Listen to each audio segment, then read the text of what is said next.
By the time Crusader scouts reported Saladin's army at the Horns of Hattin, the battle was already over.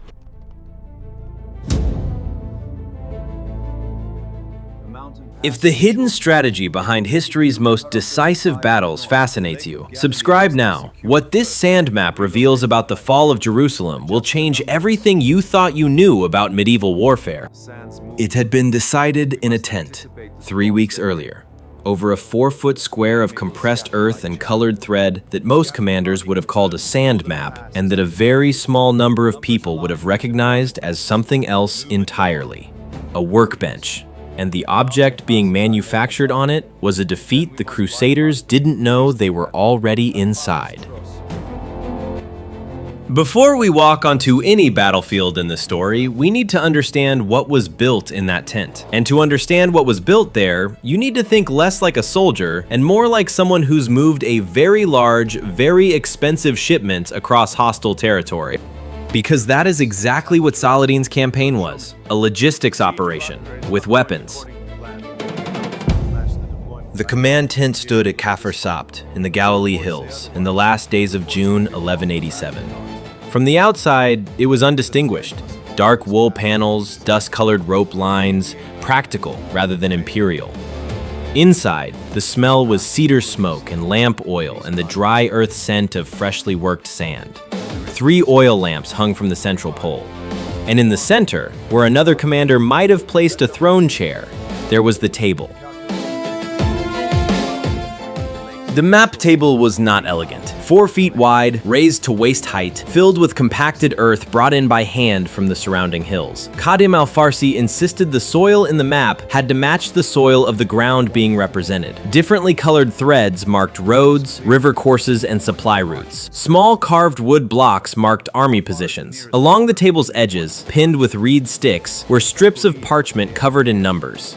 Khadim al-Farsi was not a general. He held no military rank that mattered in battle. His title translated roughly as the one who watches over the arrangement. And the arrangement he watched over was the supply logic of Saladin's entire campaign. He'd spent 12 years calculating cargo weights and road conditions for a trading house that moved goods between Cairo and Damascus. He could tell you without consulting a ledger how many pack animals were needed to carry 30 days of grain for 10,000 men through terrain that averaged 6 miles of usable road per day.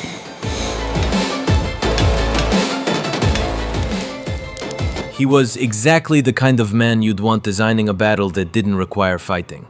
The battlefield is chosen the way a carpenter chooses his wood. You don't fight what's in front of you. You build the space that gives you what you need.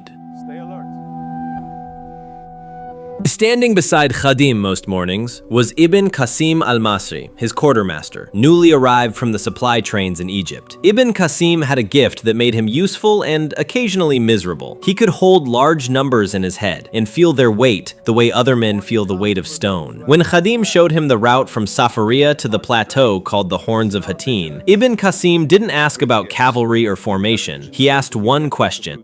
How far is the nearest water from the midpoint of the march? Khadim pointed to the thread on the map. 3 miles. In full armor. In July. Ibn Qasim nodded slowly and looked back at the numbers on the parchment strips. He didn't say anything else for a while. That was the moment the plan became real to him. Not as strategy, but as arithmetic.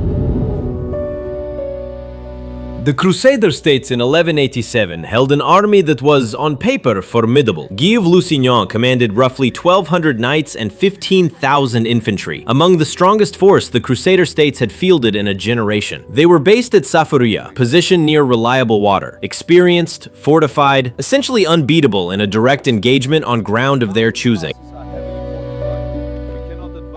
That phrase has a condition sewn into it, on ground of their choosing, a weakness in the fabric. Because the question isn't whether the Crusaders can be beaten on their ground. The question is, can Khadim make them come to his?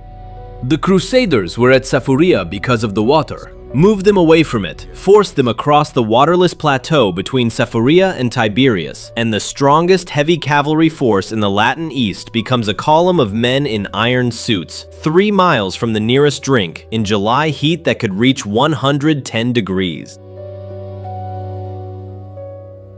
The battlefield was already chosen.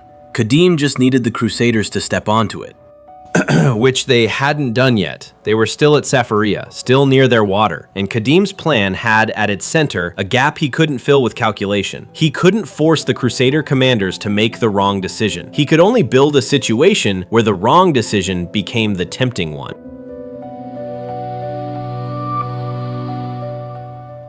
The plan's first problem wasn't military, it was political. And in June of 1187, Crusader politics were complicated. To understand how Qadim's plan moved from a sand table to a battlefield, you need to understand how medieval commanders got their information. And this is where the textile merchant's eye becomes useful, because information in the 12th century traveled the same routes as goods, and goods traveled routes that Qadim understood better than most of Saladin's generals.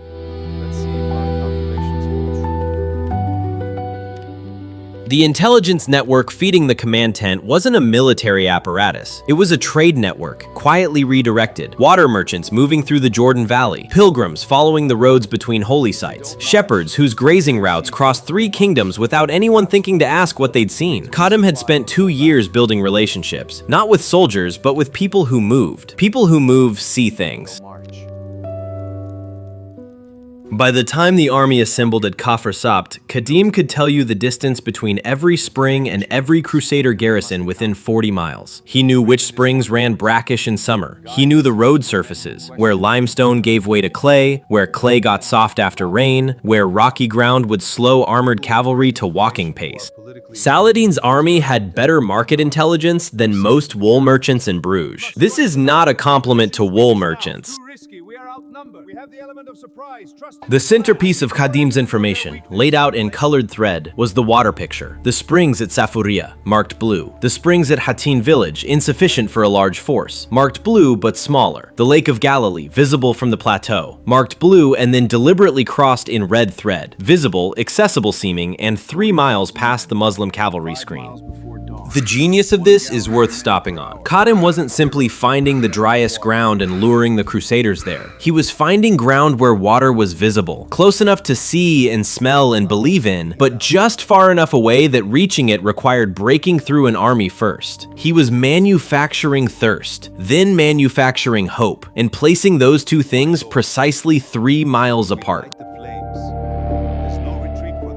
The Crusaders wouldn't march willingly into this. Not rational men making rational decisions, which is why the plan required a trigger, something that would make the march feel not just possible, but necessary. On the 1st of July, Saladin's forces attacked Tiberias. Not to take the city, it fell within hours, but to put the Crusader garrison in Tiberias' citadel under siege. And the wife of Raymond of Tripoli, one of the wisest of the Crusader lords, was inside that citadel. This was the bait, not the city, the hostage dynamic. Raymond of Tripoli, who knew the ground and understood water logistics better than any other Crusader lord, argued that night for restraint. He argued, correctly, that the march from Safaria to Tiberias crossed the waterless plateau, that the army couldn't survive it in summer heat, that his wife would survive a siege and be ransomed, but the army would not survive the march. He was offering to sacrifice his own wife's comfort for sound military judgment. Guy of Lusignan initially agreed. The army would stay at Safaria. And for one night, Qadim's plan appeared to have a hole in it. My lord, if they don't march, the Tiberias siege holds 3 months, perhaps 4. We'll need to resupply or pull back. They'll march. Raymond argued well. He knows the water. Raymond is one voice. Guy listens to the men who question Raymond's courage. Those men are louder.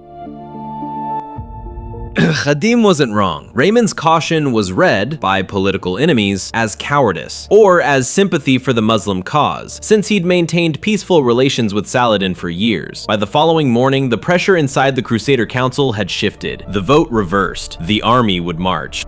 Raymond reportedly wept. He knew the ground. He knew every spring. He knew what full armor weighed in July. Back at the command tent, Ibn Qasim spread his long parchment strip across the sand table's edge and began the final calculation.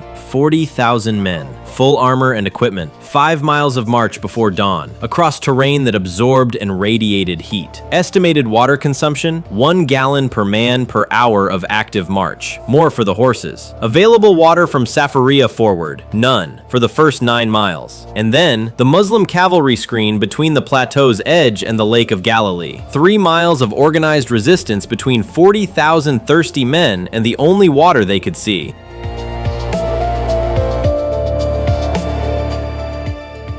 Ibn Qasim finished the calculation. He rolled the parchment slowly, looked at Khadim.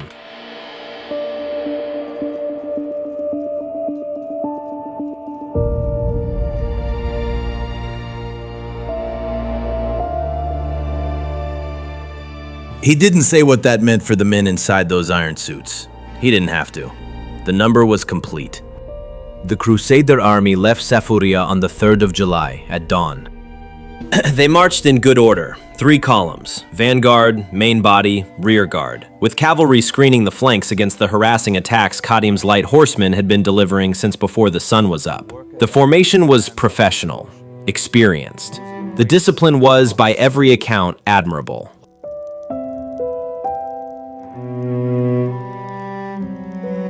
None of that mattered.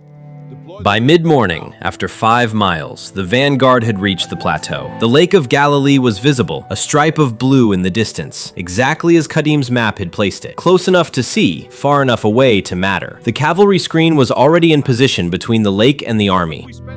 The heat on the plateau was specific in a way that matters. Limestone reflects. It doesn't just absorb heat, it radiates its own warmth from below. So men on the Hattin plateau in July are cooked from 2 directions at once. The horses knew it first. By the time the rear guard cleared the plateau's edge, the horses in the forward units were showing distress.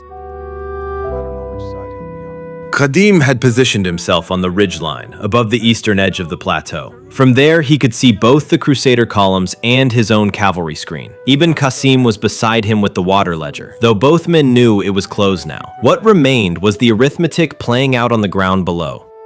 The decision to light the grass fires is the moment historians argue about most, whether it was planned from the beginning or improvised. The evidence suggests planned. The dry summer grass would burn fast and low, sending smoke directly into the Crusader formation, not killing men outright, but adding smoke inhalation to dehydration, darkening the sky above them, making their poor situation psychologically catastrophic. The fires were lit at midday. For 3 minutes, the wind was wrong. The smoke moved south, away from the Crusader lines into empty ground. Khadim watched without expression. Ibn Qasim's hand, gripping the rolled parchment ledger, went white at the knuckles. Then the wind shifted. Smoke, dry and acrid, moved north in a low, spreading curtain. From the ridge, Khadim watched it reach the forward elements of the Crusader rearguard. He watched the formation begin to distort. Not collapse, not yet, but compress. The rear elements pushing forward against the main body, driven by smoke and heat and the instinct to move toward the water they could see but not reach. They marched at noon, in July, in full armor. He paused. That's not our problem. That's their decision. The battle itself, the engagement of forces, the clash of cavalry, lasted approximately 4 hours. But calling it a battle feels like a category error. It was a supply chain failure played out in human terms. The Crusader cavalry made several charges toward the lake and the Muslim cavalry screen. Each charge was repulsed not because of superior Muslim force, but because men who've been without water for 8 hours in iron armor can't generate the momentum cavalry charges require. The horses went first, then the formation. The flags fell. Then there were no more flags. Guy of Lusignan was captured on the plateau. The Crusader force, 1,200 knights, 15,000 infantry, was, as an organized military unit, gone. Raymond of Tripoli escaped with a small contingent of cavalry. He'd been right about the water. It had done him no good. From the ridge, Khadim looked at what was below him. He was quiet for a long time. chroniclers would call what he felt awe at God's will. The merchant in him would have recognized something else. The specific disquiet of a man who got exactly what he planned for and finds the result larger than he expected. If you're subscribed, you'll understand what comes next. If you want to understand what comes next, how Jerusalem falls 3 months after this plateau, how the knowledge built in this tent spreads further than Khadim ever intended, make sure you're subscribed. Because the second half of this story is where the craftsman discovers what he made.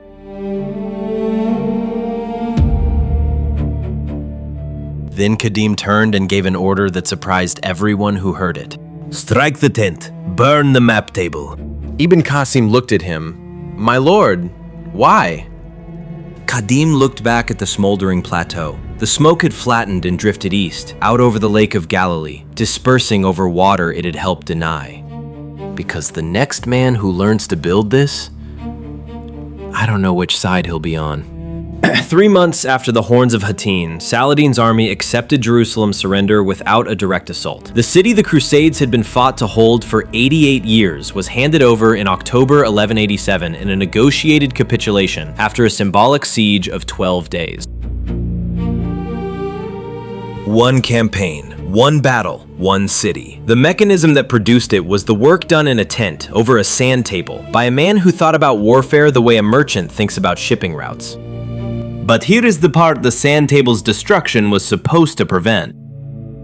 Knowledge doesn't stay in the objects that hold it. The sand map was ash by the morning of July 5th. Ibn Qasim burned the parchment water calculations himself. The reed stylus Khadim used to update unit positions snapped in two and scattered. Every physical record of the planning method was gone within 6 hours of the battle's end.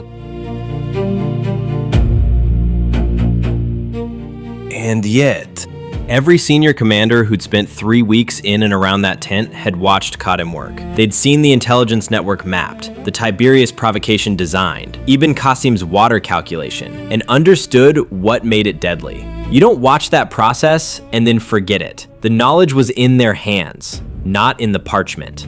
The commanders who survived Hattin went on to careers shaped by what they'd seen. The men in Saladin's army began thinking differently about water logistics, terrain selection, supply chain vulnerability, the idea that a battle could be won before the first sword was drawn. Within a generation, the military orders, the Templars, the Hospitallers, had developed new doctrine around water security for armies on the march. They studied Hattin. They understood, backward from the outcome, that someone on Saladin's side had calculated the water and used it as a weapon. They didn't have the sand map, but they had the shape of the lesson. The Third Crusade, launched 3 years after Hattin, was fought by commanders on both sides who understood terrain and water in ways they hadn't before. Richard I chose his coastal route to Jerusalem specifically to maintain access to water by sea. His quartermaster corps was the most sophisticated the Crusader states had ever deployed. He lost no army to thirst. Someone had taught both sides a lesson that the sand map's burning was supposed to contain. Ibn Qasim al-Masri spent the years after Hattin in Damascus, working as a supply administrator for Saladin's northern campaigns. He was competent at this. He was also, in the long, quiet evenings after supply columns were tallied, working from memory.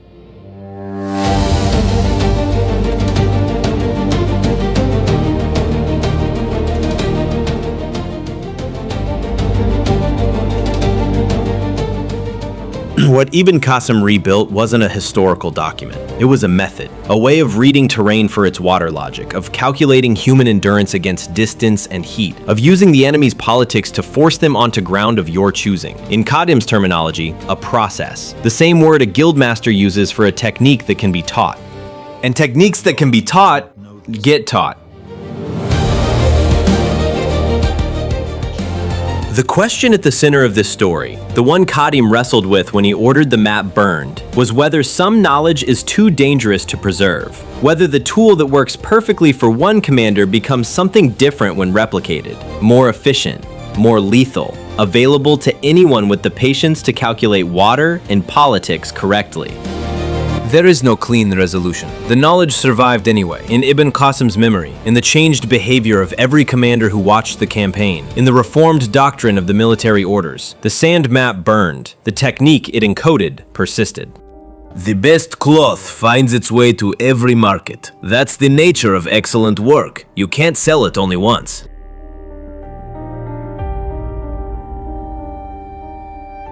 In the summer of 1187, a man who thought about warfare the way a merchant thinks about shipping calculated the exact cost of moving 40,000 men across a waterless plateau in July. He was right about the number, right about the outcome, right that the knowledge should probably not spread. He was wrong about being able to stop it. The Horns of Hattin are still there. The plateau runs north to south between two volcanic hills, flat and pale limestone without a tree in sight. In summer, it still reaches 110 degrees. There are still no springs on it.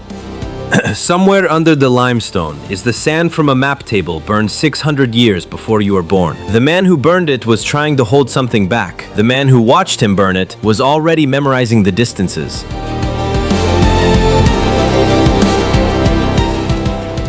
The sand forgets. People don't.